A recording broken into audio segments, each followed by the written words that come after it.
नमस्कार दोस्तों, स्वागत है आपका हमारे यूट्यूब चैनल जी के स्टडी में। दोस्तों, आज हम बात करेंगे भारतीय संविधान के भाग 2 के बारे में। भाग 1 में हमने देखा था ईस्ट इंडिया कंपनी के द्वारा बनाए गए चार्टर एक्ट के बारे में। तो चलिए बिना समय गवाए हुए वीडियो को शुरू करते हैं। तो सन 1858 के पहले तक ईस्ट इंडिया कंपनी ने भारत का शासन चलाया था, लेकिन 1858 से भारत का शासन ब्रिटिश क्राउन के हाथ में चला गया। इसलिए ब्रिटिश से ही भारत का शासन चलने लगा। तो ब्रिटिश ने कुछ नियम और कानून बनाए, तो उनको आज हम इस वीडियो में देखेंगे। तो ब्रिटिश क्राउन ने पहला अधिनियम बनाया 1858 का भारत शासन अधिनियम। तो इस अधिनियम के द्वारा क्या कहा गया कि जो भारत का गवर्नर जनरल था, अब उसे भारत का वायसराय कहा जाएगा।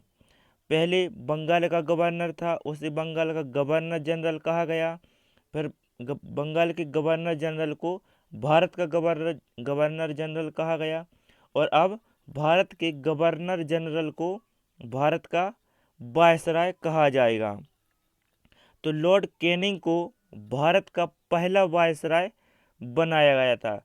दोस्तों, यह प्रश्न कई बार परीक्षाओं में पूछा गया है कि भारत का पहला वायसराय कौन बना था। तो लॉर्ड कैनिंग भारत का पहला वायसराय बना था। और इसी अधिनियम के द्वारा बोर्ड ऑफ डायरेक्टर और बोर्ड ऑफ कंट्रोल को समाप्त कर दिया गया था।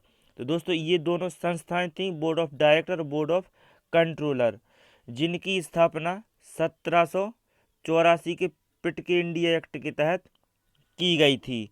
लेकिन अब 1858 के अधिनियम में इसको समाप्त कर दिया गया और इसके स्थान पर एक नई संस्था की स्थापना की गई, जिसका नाम था भारत परिषद। और इस भारत परिषद का प्रमुख कौन होता था? तो भारत सचिव इस परिषद का प्रमुख होता था। तो चार्ल्स वुड को भारत का पहला भारत सचिव बनाया गया था। तो ये था हमारा 1858 का भारत शासन अधिनियम। अब हम बात करते हैं अगले अधिनियम की। तो अगला अधिनियम है हमारा 1861 का भारत शासन अधिनियम। इस अधिनियम के द्वारा भारत में लॉर्ड कैनिंग ने, जो कौन था, भारत का पहला वायसराय था, इसने भारत में विभागीय पद्धति को लागू कर दिया था।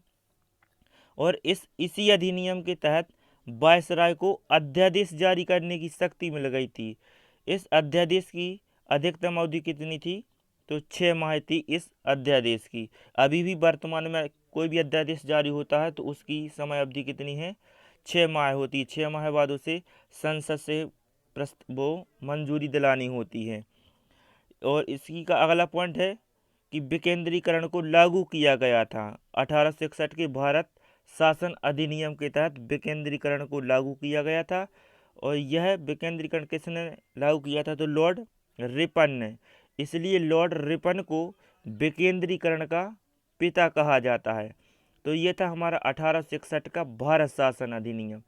अब अगले भारत शासन अधिनियम की बात करें तो अगला है हमारा 1876 का भारत शासन अधिनियम।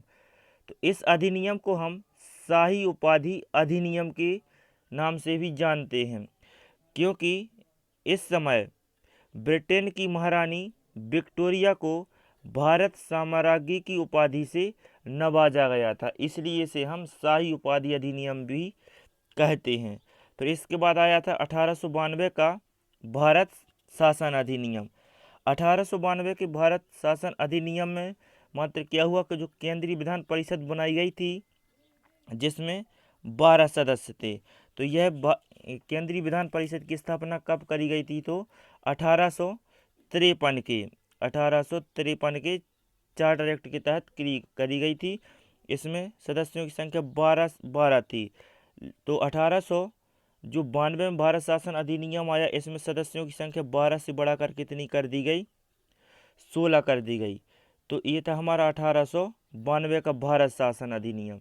इसके बाद हम अगले अधिनियम की बात करें तो हमारा अगला अधिनियम है 1909 का भारत शासन अधिनियम।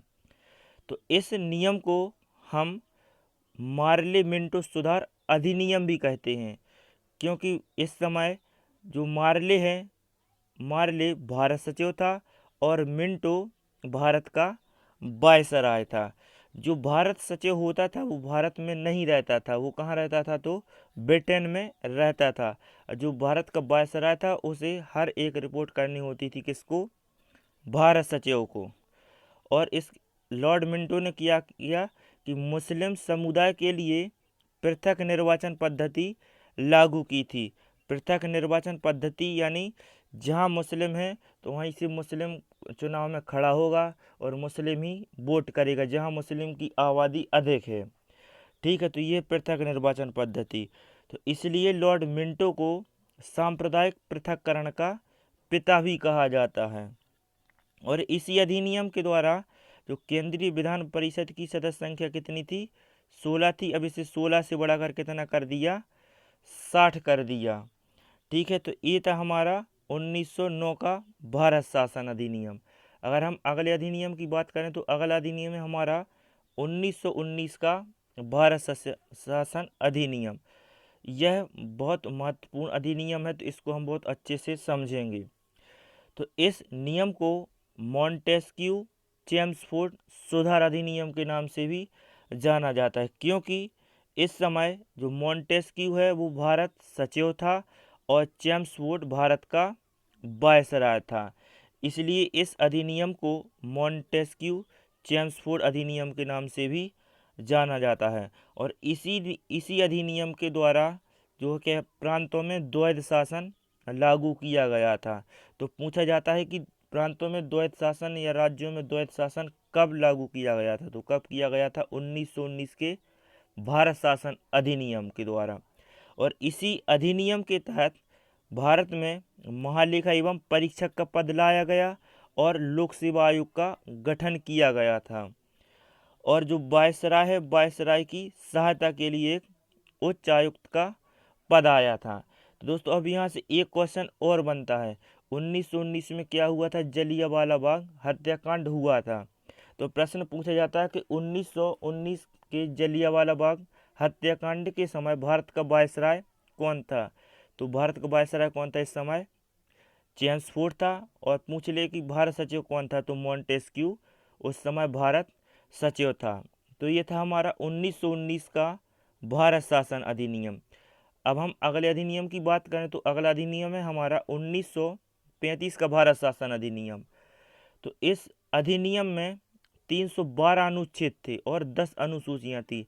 लगभग आधा संविधान हमारा इसी अधिनियम से बन गया।